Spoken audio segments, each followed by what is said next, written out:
Okay, here we are. Hello, everyone, and welcome to this episode of Between Two Teachers, where we go over the latest news, uh, local and state and federal issues of education that we think are really important that you need to know about. Today is Friday, November the 18th, and my name is Consuelo Lara. And my name is Madeline Cronenberg. And as always, I will present our land acknowledgement. We pause to acknowledge that we are gathered today on the ancestral territory of Huichin, which is part of the unceded land of the Chochenyo and Karkin-speaking Muwekma Ohlone people. We remember their continued connection to this region and thank them for allowing us to live, work, learn, and pray on their traditional homeland. And we offer our respect to their elders and to all Ohlone people of the past and present. And we encourage you to follow the efforts of Justice for Muwekma, to follow up and make sure that you support the addition of the Muwekma Ohlone people to the Federal Registry of Tribes, so that they too can benefit from the federal laws that allow specific benefits to tribal members. And finally, we hope that you support making sure that our education efforts are about the tribal community, about who we are and their land and our connection to it. And the way we teach this in our public schools is centered on our tribal friends, and that is how we teach it. And it's available on the website of the East Bay Regional Park District. So please take a look at it and share it out with your family, read it. This is certainly the season to do that. This week, we'll be celebrating Indigenous people as we take our Thanksgiving break and think back to that part of our national history. And one way to do that is take a look at the East Bay Regional Park District site. I will link to it once again. If you click on the link in the Trello page that we will now have connected by a QR code. So you just have to take a picture of the QR code. It will take you to the Trello page, and the Trello page will take you to the education offered by the East Bay Regional Park District about our Muwekma Ohlone forefathers. And so that is that. Also, this is where we ask you to like, share, and subscribe to the Between Two Teachers channel, which you have landed on. And we thank you for joining us. The national news is one thing about the national news, and our national news really has been more centered on Florida, because that is where Mr. DeSantis has attempted to pass a law limiting the teaching. It's called the Anti-Woke Act, right? Limiting how our children are taught, or the children of Florida are taught.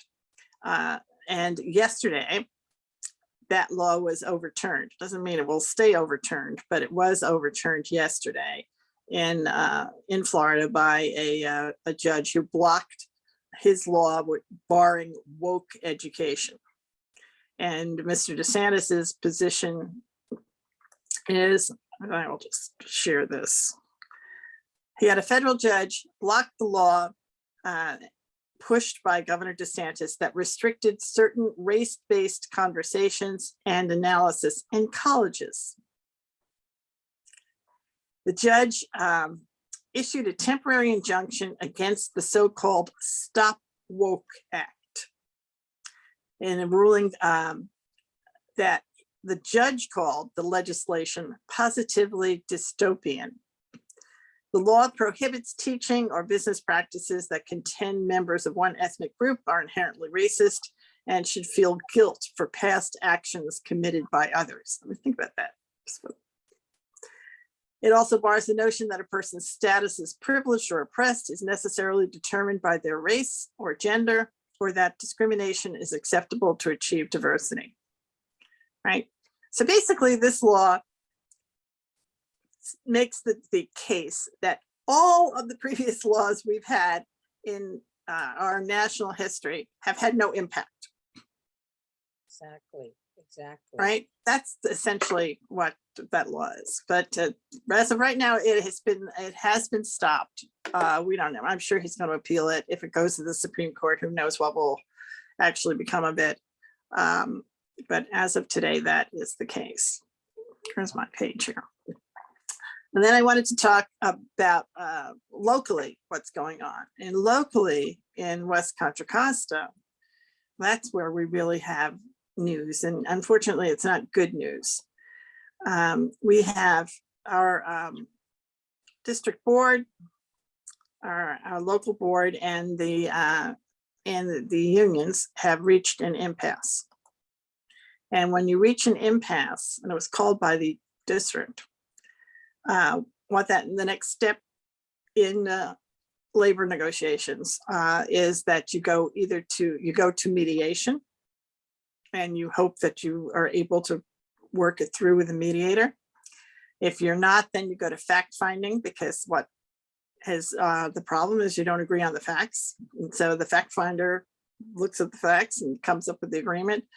And then if that doesn't work, then you move on, and there's a report. And after the report is the fact finder issues a report. And at that point, your labor members have a legal right to strike.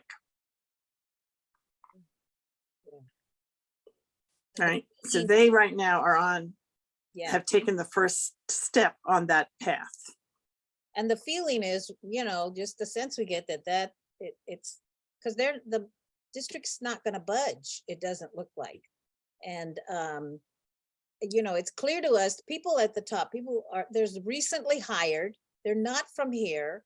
They don't know the history of this district, and they're just out of touch. I don't know who's, advising them, but they're making all the wrong moves, and it's really going to be sad. It's going to be, and then they're going to leave, and we have to clean up the mess. Those of us who stay here. No, they're talking about putting energy into a strategic plan, which talks about, attracting and retaining teachers, and talks about building a culture, a positive culture in your schools. And they're doing the opposite. This is like a parallel universe. It is. You cannot be calling an impasse, right? And setting into motion the steps that are going to completely devastate morale for a very long time. Yeah. And say that at the same time we're on the path to doing this strategic plan, which is going to do the opposite. Yeah, that's totally dysfunctional and contradictory. In no way should you be working on a strategic plan if you're talking about going to impasse. And just 4 short years ago, we were the highest paid, and there was the will to do that, and there was pride in making that decision, and there was talk about shared leadership. There was collaboration. We had that solutions team. We had a lot of things in place to make that happen, and now it feels like we've just lost all of that, and all these people are from outside. It's very true. So the two issues are salary, which is one issue, and then the second issue is the community schools issue, where we have gone to work to develop a inclusion in a grant, where we're the number 5 school. We got the 5th highest amount in the state of California to go forward with the grant. But the problem is shared governance. Yeah, shared governance. It's just because community schools, in order for them to work, you need to empower your community, which means you're going to listen to them, and you're not going to make all the decisions up in the cabinet room at the district office. Yep. You're going to make decisions with community members. Yeah. And if you don't like that idea, then you really shouldn't be doing community schools. You're in the wrong place. You shouldn't have signed on to do them from the get-go. But we have, with the idea that we were going to work together. Yeah. But that's not So there everything. is a call to action. We'll just do it right now because this Yeah, is where sure. it is. Yeah, And that is, there's the teachers union has put together a document that I will link to on the Trello page that you can get to from the QR code. And that what that is a document that shows that everybody can sign, organizations can sign, individuals can sign, supporting the district's effort, the union's effort to move forward with the shared governance policy of community schools, and to ask the district to keep their promises. That's what they agreed to begin with. yes. And so we'll share that out. And if you have networks, please share it out to others. Pressure needs to be put on the administration and the board about this issue. It's so important for our And children. we want to do it sooner rather than later. Yes, If we get to the point at the end of this trail, which it looks like we're on, where we're on strike, then the damage is done. Yeah. Then the damage is done. lost. And it's very hard to come back from it. What will happen ultimately is the team at the top, who've really only been here a short period of time, they'll be gone.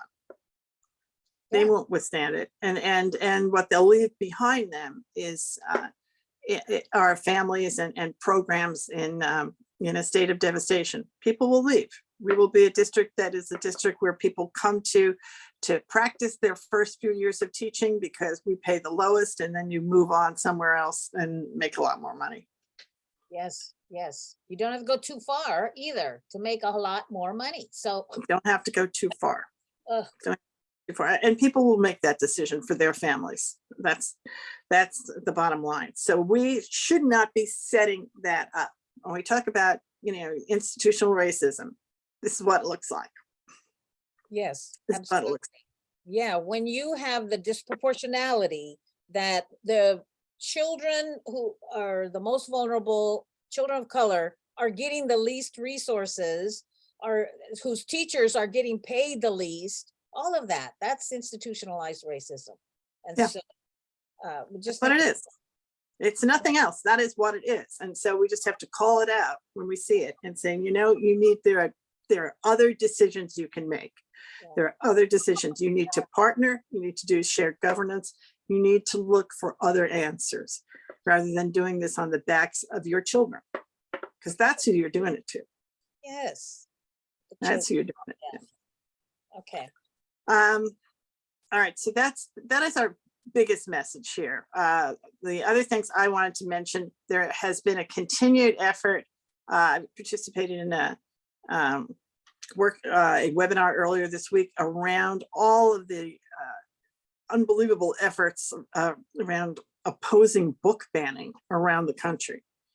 This is a ongoing problem. And it's the kind of thing that we really need to pay attention to, because it's just like everything else. You need to, if it's important to you, you need to make the case that you support it. So if you oppose book banning, you can go to, there are a lot of different organizations online. There are banning hundreds of books in districts across the country, right? And they're all books that center on families who look different than your families, and children who have a variety of different struggles and all sorts of, there are many different issues that are in this.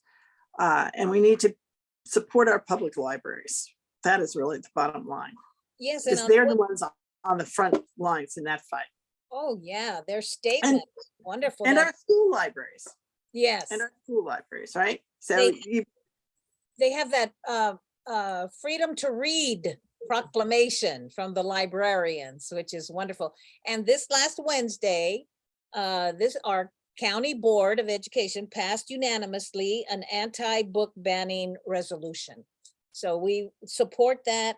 And I just love the suggestions that it gives about having webinars on this issue, read, record yourself reading from a book ban, brush up on your banned book history. I mean, there's a lot there that teachers could use in the classroom as instruction around this issue too. So yeah, that's a big Right, and to let our students understand what's happening, yeah, what it means. right? What it means and why people are doing it. Yeah, exactly. Right. So, all right. So I'll give you one more update, and then you can go ahead and talk about County. other things. But I just want to do this update. This is an update from the folks in South Carolina. So there's a county, Berkeley County School District. That's not our California Berkeley, Berkeley County, South Carolina. They had an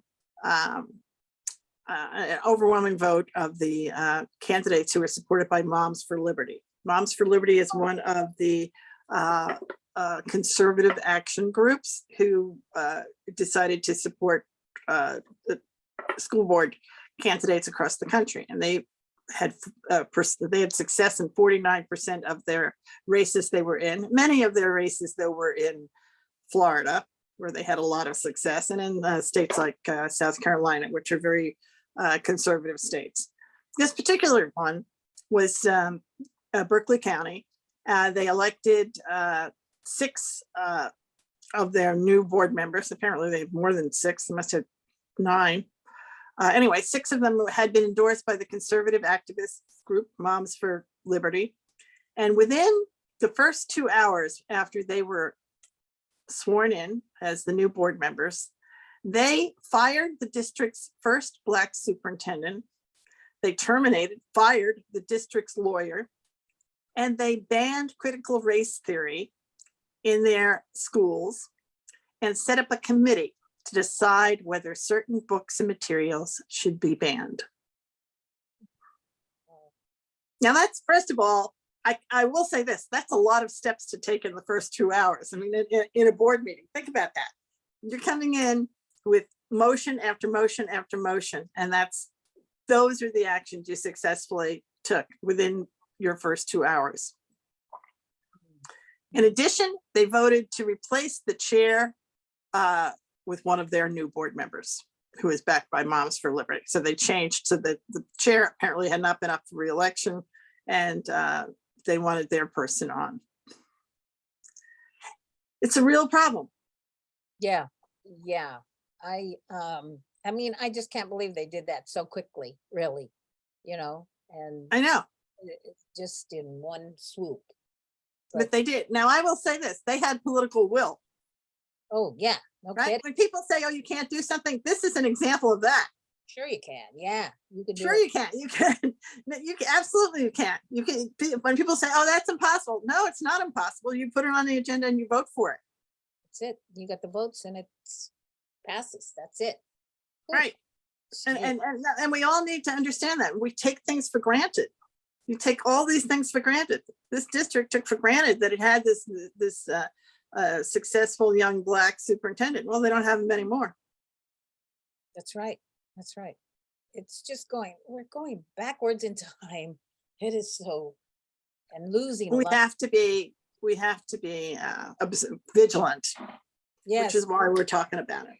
Yeah, that's why we're talking about it. We'll call these things out. All right. So at the county level here, Contra Costa County, one of the things I want to talk about is the Contra Costa County Office of Education was awarded a $9.8 million grant to share literacy strategies throughout the state of California. And there's a partnership with some other counties like San Diego and the University of Laverne and San Francisco, New Teacher Project. So it's a big deal. It's a lot of money.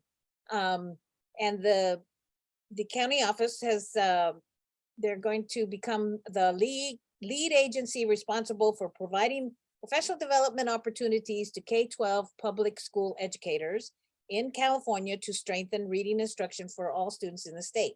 Now, here's a goal. They will team up with 7 partners to share development opportunities, work with schools, educators, and districts in meeting the state's critical goal. Every child learns to read by 3rd grade. Okay, so if you're not reading, and you're past 3rd grade, so this is where this money really, needs to make sure that it gets to those students as well. It's it's a big win, and it talks a lot about how students need to be prepared to be successful, and they need to have everything they need in order to do that. So we have some ideas about having been teachers, and the teaching of reading really doesn't change that much. We know how to succeed. So it doesn't say this specifically in here, but here's that $9.8 million grant we hope will cover some tried and true successful strategies. One of them being literacy coaches. Literacy coaches, literacy experts at your district office, at your site, training in for those coaches, resources, at the site level, especially. We talk a lot about what's necessary at the site liaisons, the site coaches, and site resource people. That is so important because they're right next to the teacher and the teacher's next to the students. So you get that implementation there, and you get that immediate response. Is this working? Right. That's where the energy needs to be, as opposed to at the central office level. You don't need more people at the central office. You need more people in the classroom. Yep. And the right people. You need to raise your expectations, put in the level of commitment and expertise that's called for.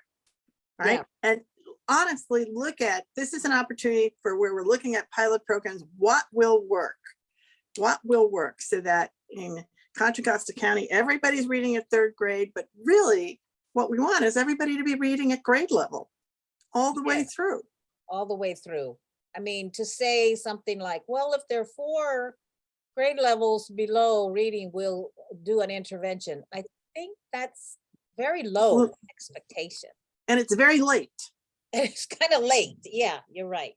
It's very late. Both of those things, right? And so, and if that is the case, then there is a crisis. And then you should be dealing with an expert in the field who can really sit and work with you so that you can move as quickly as possible to catch up and be on grade level. Yeah. What I've seen work is a teacher has a coach that can go to and say, my kids aren't getting this. Give me some strategies. And so the coach either comes in or shares resources, etc. And that makes you a better teacher. The second thing is students really struggling, get extra time. They get called out and they'll get some extra time, one-on-one, individualized, to see what their specific issues are. And they get that. Those 2 things together really make a big difference. Because what you're doing there is you're empowering both the student and the teacher. Yes. Right? Which is what really has to happen. And if you're focused on doing that, I mean, you can do things like sometimes if a teacher has some issue where she's teaching something and there's something that hardly anybody in her class gets it because she doesn't understand why, she can trade off with another teacher and go see how the other teacher teaches that particular thing. And that happens in successful school sites where the team, where the faculty works together as a team. That happens all the time. Yep, exactly. But we have to get out of our silos and be willing to look for solutions to issues, right?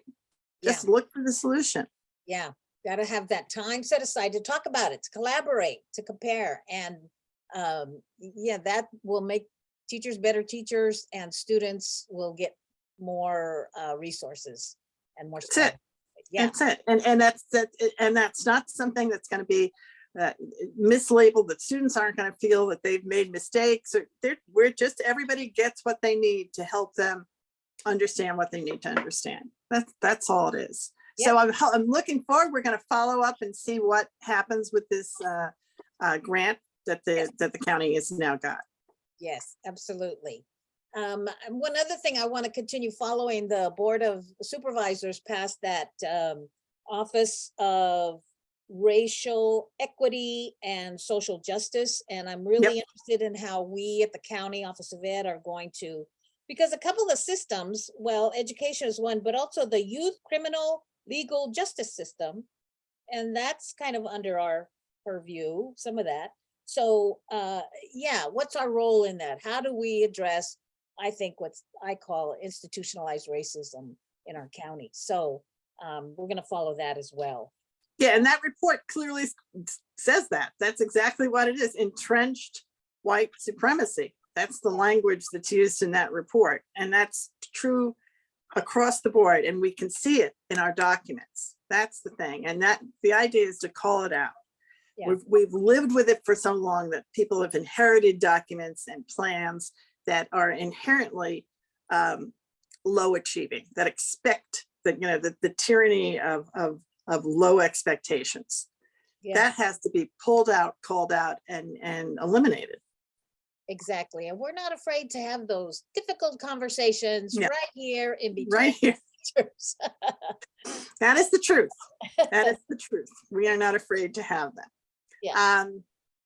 We've gotten to the point. I do want to give a shout out to two different organizations. The first one is, when we were talking about the right to read, there is a Right to Read Act, where this is a federal act that has now been proposed by let's see who it is who proposed it.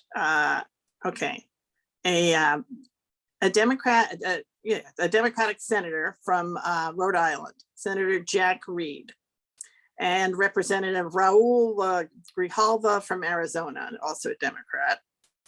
And the Right to Read Act is designed to ensure that all students, including low-income and minority students, children with disabilities, and English language learners, have access to an effective school library, staffed by a certified school librarian.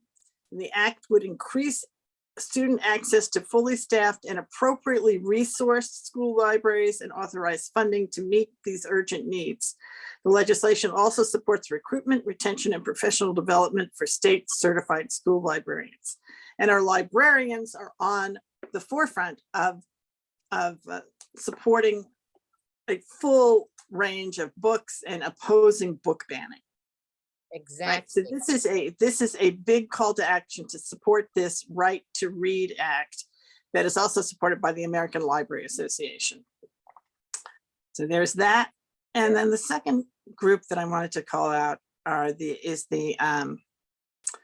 because we've talked about safety and we've talked a lot about Uvalde on this channel.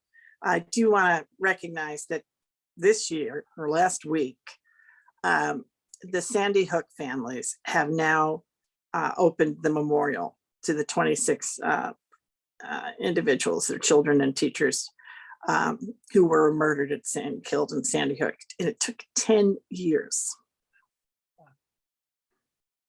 10 years. And they rebuilt their school. They took the school down and rebuilt a school. It's still on the same property, but it's located a little bit off. But the Sandy Hook community has finally got their memorial in place. And I'm sure that the Uvalde community is still tragically divided and really in a crisis. Yeah, this is, I mean, it's never goes away, No, no. And safety does not go away as an issue. That's right.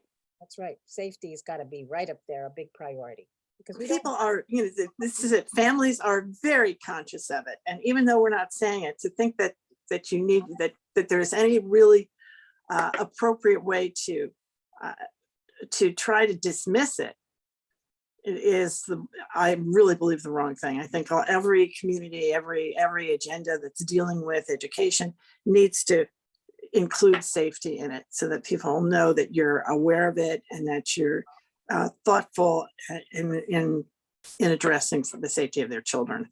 That's right. That's right. Wow. So that's it for me. All We've right. got and we won't be here next week. Next week we'll be eating turkey and getting over eating turkey.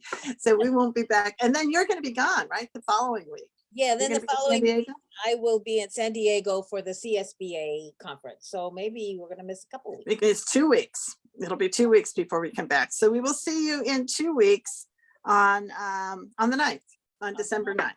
So until then, enjoy your Thanksgiving, celebrate Indigenous Peoples Month, and we'll see you next time.